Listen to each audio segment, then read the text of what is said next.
My girlfriend Anna took a break to travel through Australia with her college friends, so I cancelled the wedding.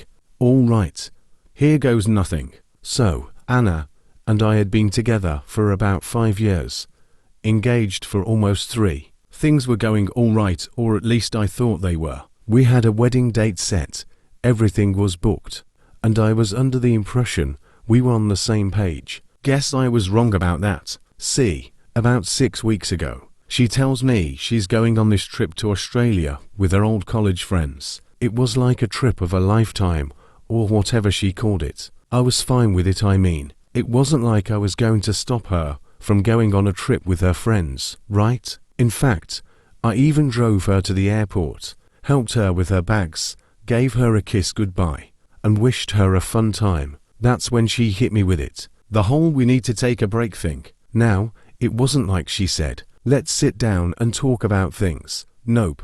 She just drops it on me as we're walking to the security line, like it's no big deal. I remember thinking, what the hell do you mean, a break? But before I could even respond or ask questions, she was off in the line, waving goodbye. And that was it. I didn't even process it fully at first. I got back in the car and drove home, thinking it was maybe some weird comment she made, because she was nervous about the trip. But then I started calling her, just to check in. And guess what? Like, straight up blocked on everything. I couldn't call her, text her, or anything. I checked social media to see if maybe she posted something or gave an update on her trip. Blocked there too. That's when it started to sink in that this whole break thing wasn't some casual comment. She meant it. She really just left for Australia and decided to cut me off without even talking about it. I tried to give it a few days, maybe she'd calm down. Maybe she'd realize she was being ridiculous. But after 5 days of complete silence, I was done. I made up my mind right then and there. The wedding was off. And you know what? I felt good about that decision. Why should I be with someone who thinks they can just walk away whenever they feel like it? I wasn't going to sit around and wait for her to decide when she was ready to be in a relationship again. Hell no. She made her choice, so I made mine. I cancelled everything: the venue, the catering, the flowers, whatever we had planned for the wedding. I pulled the plug, and then I took it one step further. She wasn't moving in with me either, which was supposed to happen in March. Nope. She could figure out her living situation when she got back from her little vacation, because it wasn't going to be with me. Weeks went by, and I didn't hear a word from her. Not a single message, not a call, nothing. Then, one day, out of nowhere, she calls me. I didn't even know it was her at first, because she must have used a different number or something. She says she's getting back on Thursday morning, gives me her flight details like I'm supposed to care, and acts like everything is just fine, like she didn't ghost me for 6 weeks. I paused for a second and then said, "What's that got to do with me?"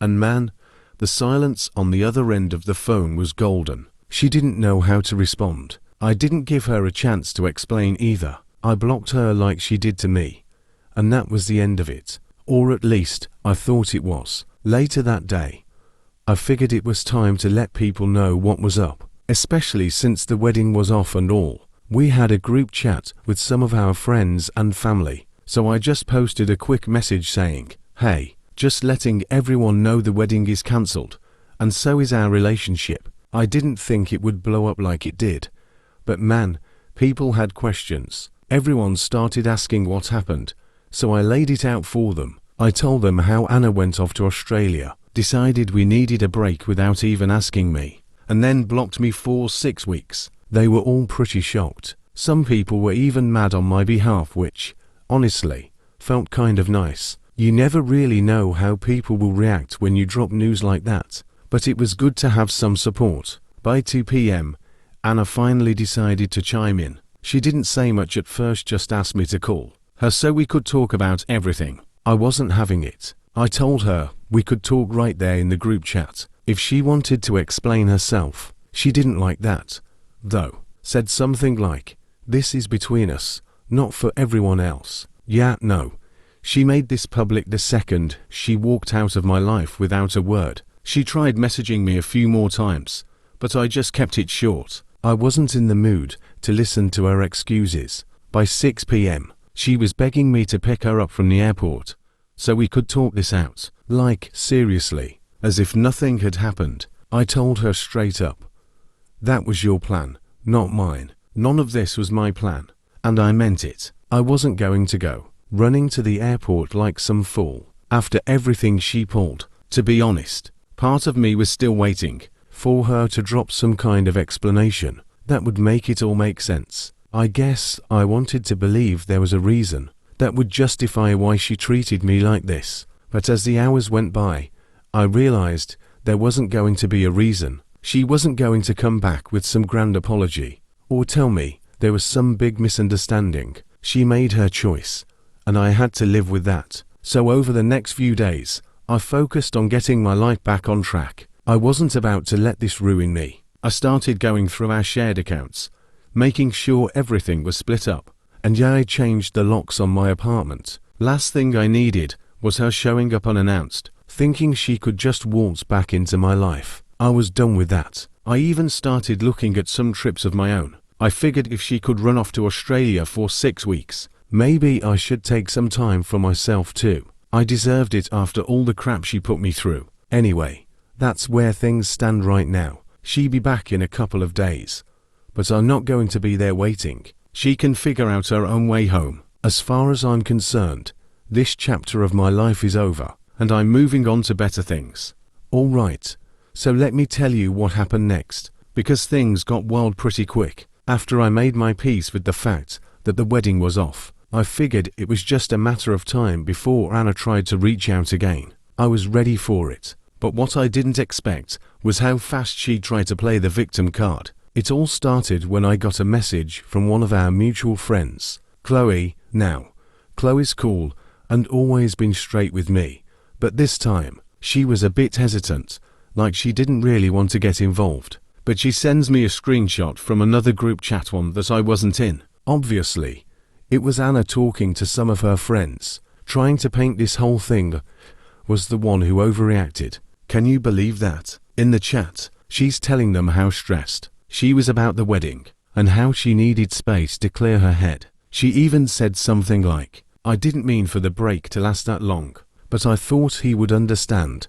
And then there was this gem. I just needed to figure out if I was ready for marriage, but he cancelled everything before I could talk to him. I almost laughed when I read that, like she blocked me on everything for 6 weeks and then acts like I'm the one who didn't give her a chance to talk. That's not how this works. I felt my blood boiling just reading the messages. She was playing the whole Paul me act, telling everyone that I was being irrational and that I rushed into cancelling the wedding. At this point, I knew I couldn't just let her keep running her mouth, making me look like the bad guy. So I decided to address it head on. I wasn't going to let her rewrite history. I jumped into the main group chat, where all our close friends and family were still buzzing from the wedding cancellation news. Everyone was trying to figure out what the hell was going on, and I figured it was time to clear the air. I posted a message that said, look, I just want everyone to know the truth here. Anna decided we were taking a break without talking to me, blocked me for 6 weeks, and now she's acting like this is some kind of miscommunication. I cancelled the wedding because I wasn't going to sit around waiting for someone who didn't respect me enough to even have a conversation. You can't just drop a break on someone and disappear for weeks, then expect everything to be fine when you come back. That's not how relationships work. Honestly, I was relieved when someone else backed me up because I was getting tired of defending myself at this point. Now, here's where things got interesting. Anna's friend Jessica, who I always suspected was kind of shady, decided to back Anna up. Jessica starts saying how Anna's been through a lot and how wedding pressure can really mess with your head. She was acting like she was in the relationship, trying to tell me how to handle it. So I replied, Jessica, with all due respect, you don't know the half of it. This isn't about wedding stress. It's about the fact that Anna blocked me, cut me off completely, and didn't bother to talk to me once during the whole trip. I tried, I called, I texted, and got nothing. How much more time was I supposed to give her? Another 6 weeks, a year. If Anna didn't want to be with me, she could have said that, but instead, she disappeared and expected everything to be fine. Then Jessica jumped straight into, "But why did you cancel the wedding without talking to Anna first?" I was stunned. I didn't expect Rachel to take Anna's side, especially after everything. I told her, "Rachel, your sister blocked me. How was I supposed to talk to her when she literally cut me off?" Rachel didn't really have an answer to that, but she kept pushing, saying Anna was heartbroken and that I should have waited for her to come back and talk things through. At that point, I had enough. I told Rachel straight up, "Look, I'm done with this." Later, I spoke to Anna. This time, she was apologizing. She said she was sorry for how things went down, but she didn't take any responsibility for the choices she made. It was one of those half apologies, where she tried to make it sound like we were both at fault. I didn't reply. There was no point. She made her bed, and now she had to lie in it. I wasn't going to go back and forth with her anymore. After that, I made sure to block her everywhere again, just to avoid any more drama. I thought things would quiet down for a bit, but nope, not in my life. Turns out, I had way more coming my way than I could have expected. About a week after I blocked Anna for the last time, I got this random call from a number I didn't recognize. I almost didn't answer it, because at this point, I wasn't in the mood for more drama. But for some reason, I picked up, and guess who it was? Anna's mom. Yad, her mom. Like what the hell? Now I had to play games. So I kept it short. "I'm fine. Chloe, what's going on?" That's when she starts with the whole guilt trip. She says, "Oh, we were so looking forward to the wedding, and this whole thing has really devastated Anna. You know she's been crying every day since she got back, right? She's just been a mess." Now, I wasn't about to let her make me feel bad for Anna, not after everything she pulled, so I told her straight up, "Chloe, I'm sorry Anna's upset, but she made her choices. If Anna was having doubts, she should have talked to me, not shut me out." But Chloe wasn't finished, not at all. She kept pressing, saying, "I know this looks bad, but think about all the years you've spent together. You've had such a great relationship. Don't you want to try and save it? I'm sure once Anna explains everything, you'll understand." At this point, my frustration was growing. It felt like Chloe wasn't even hearing me. Then this woman actually invited me to their family dinner, like this was just a minor disagreement that could be resolved over a plate of spaghetti. Realizing this conversation was going nowhere, I told her, "Thanks for the offer, but I think it's best if we all just move on." And then I hung up. You'd think that would be the end of it, right? Wrong. The very next day, I received a message from Anna's dad. Now, let me tell you, her dad, Jerry, is one of those old school types who always believes he's right. He's never really been someone who takes my feelings into account. I chose not to respond to his message, knowing it would only lead to a pointless argument, and honestly, I was just done with it all. But that wasn't the worst of it. A few days later, I received a message from Anna. She reached out using a different number, and it was long, several paragraphs. In it, she expressed her regret for everything that had happened, insisted she never intended to hurt me, and admitted that she realized she'd made a mistake. She mentioned feeling confused about the wedding, and while part of me was still furious, most of me was still furious, there was a small part that felt a tinge of sadness. After all, we had spent years together, and this was how it all came to an end. It was far from the way I had envisioned things playing out, but the more I reflected on it, the clearer it became that I couldn't just forgive her. Anna had shattered that trust, and no amount of apologies or justifications could change that. You'd think that after I blocked Anna and her family again, things would finally quiet down. Right, wrong, that would be too simple. It felt like they couldn't accept that the wedding was off and kept coming at me from every angle, like they were trying to wear me down or something. Spoiler alert, it didn't work. A couple of days after Anna's last attempt to reach out, I received a text from someone else. This time, it was from Jane. I took a moment to gather my thoughts, telling myself to take it one day at a time, and then she dropped the line, "I think you should hear Anna out. Here we go again." I stared at my phone for a minute, unsure if I should even respond, Part of me wanted to block Jane too, and just move on.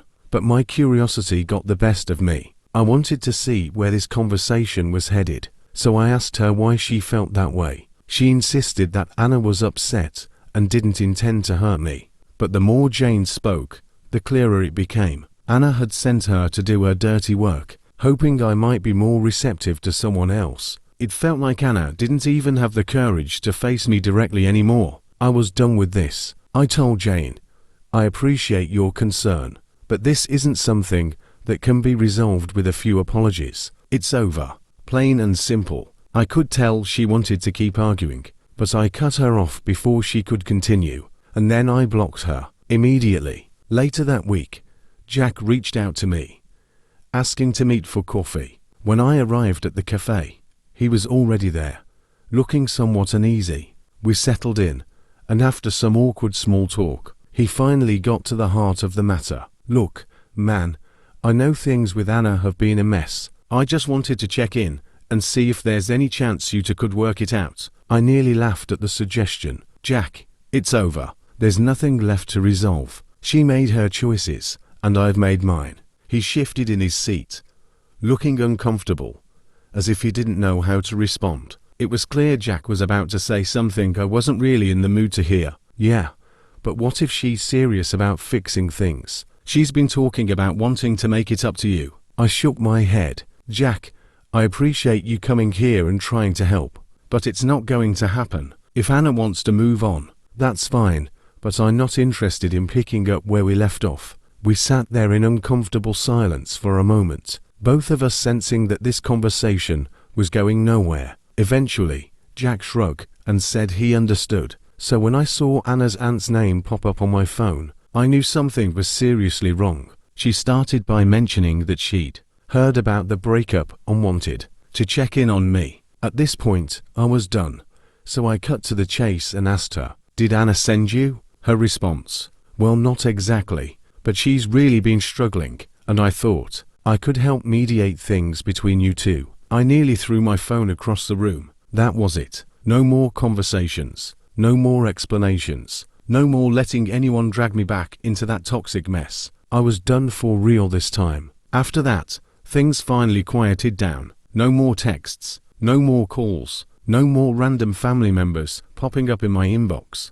trying to guilt me into taking Anna back. It felt good, like I could finally breathe again without the burden of her drama hanging over me. For the first time in a long while, I truly felt free. It was then that I realized just how far Anna would go to try to win me back, or at the very least, get her way. About a month after everything went down, I received a letter in the mail, as if we were living in the 1900s. I almost didn't open it because, honestly, who sends letters anymore? But the handwriting looked familiar, so I figured why not? Maybe it was Anna's final attempt to reach out. Though I wasn't expecting anything too intense, I was wrong. When I opened it, my heart sank. I had changed the locks once this whole ordeal began, but I hadn't considered that Anna might still think she had access to my place. I jumped up to check the locks again, my mind racing with what to do next. But the letter wasn't just an apology. It outlined a plan for how we could start fresh. She talked about discussing couples counseling with her mom and suggested that if we could just meet up, it would help. She didn't ask if I was interested. She didn't even check with me. She just assumed I'd go along with it. I was furious. After everything, she still didn't understand. She was trying to control the situation, to manipulate me into complying. It was as if she believed that if she just mapped everything out, I'd eventually give in. So I decided to respond. If she wanted to play this old-fashioned letter game, I'd oblige. My reply was much shorter. I didn't engage in a debate or suggest counseling. I simply stated that I understood her perspective, but still believed we should not pursue anything further. Then she wrote something that genuinely unsettled me. She mentioned driving by my apartment a few times and seeing that I wasn't home. She didn't explain why she was driving by or what her intentions were, but the fact that she was monitoring my movements sent chills down my spine. At that moment, I realized it was time to be done for good. While chatting with a friend, I found out that Anna had gone to my mom's house, trying to persuade her to convince me to take her back. I was livid. Not only was Anna overstepping her boundaries with me, but she was also dragging my family into this mess, attempting to manipulate them for her gain. Thankfully, my mom saw right through it. She told Anna that I had already made my decision and that she needed to respect it. Anna apparently became emotional and started crying, but I knew my mom was doing the right thing. Reflecting on everything that had happened, I learned a lot about myself. I discovered that it's perfectly acceptable to stand firm in your boundaries, even when others resist. I understood that you don't owe anyone unlimited chances, especially after they betrayed your trust. Most importantly, I learned that moving on isn't just about leaving, it's about safeguarding your peace and securing your future. And that's how I finally took control of my life.